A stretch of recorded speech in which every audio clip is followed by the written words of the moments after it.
Bienvenue sur le Mistral Social Club. Aujourd'hui, une nouvelle chronique de Sabine, notre rendez-vous littéraire bimensuel. Bonjour Sabine. Bonjour Antoine. Alors, on parle de rentrée littéraire en ce début septembre?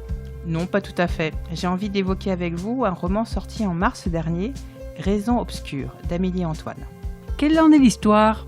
Le roman raconte l'histoire de deux familles à l'heure de la rentrée scolaire.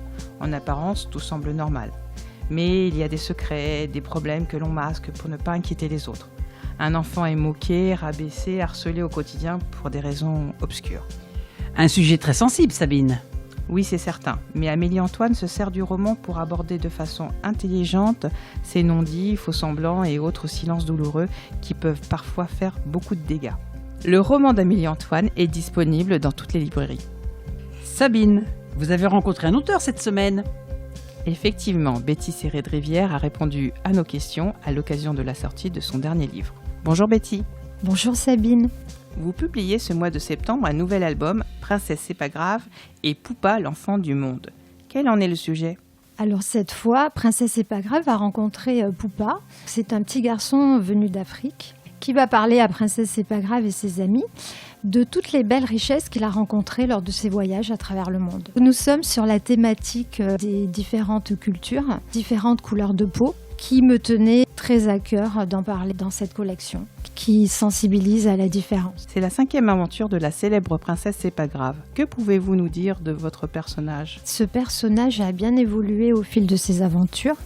Elle a gagné en profondeur. Cette princesse venue d'une autre planète qui a pour mission de sensibiliser les enfants sur le thème de la différence et à la belle diversité de notre monde. Pour le moment, on est sur des différences plus ou moins visibles, plutôt invisibles que visibles d'ailleurs, mais je compte aussi écrire sur les différences visibles et le handicap. La demande est là. Et je suis de plus en plus touchée par toutes les manifestations qui sont très enthousiastes et pleines de reconnaissance que je reçois, que ce soit sur les salons ou par message, des parents, des enseignants, des professionnels de la petite enfance. Finalement, je me rends compte que Princesse c'est pas grave, elle plaît autant aux adultes qu'aux enfants. On va continuer ses aventures et cette princesse, pas tout à fait comme les autres, va continuer à s'enrichir le cœur sur le beau chemin de la différence. Betty, je crois que de nombreuses rencontres sont prévues cet automne avec les jeunes lecteurs.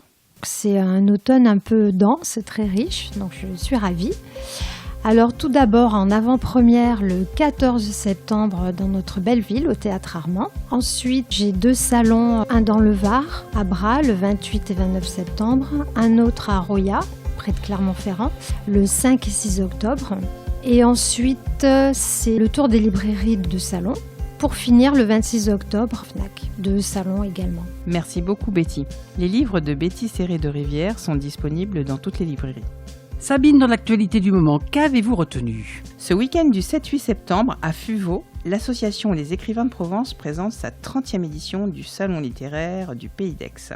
La littérature belge sera à l'honneur, une occasion de rencontrer Didier Van Kovlert, Barbara Abel ou encore Adeline Dieudonné. Mais il y aura aussi de nombreux auteurs régionaux et nationaux, que ce soit en roman, polar, jeunesse ou bande dessinée. Sabine, quelle initiative littéraire a retenu votre attention cette semaine?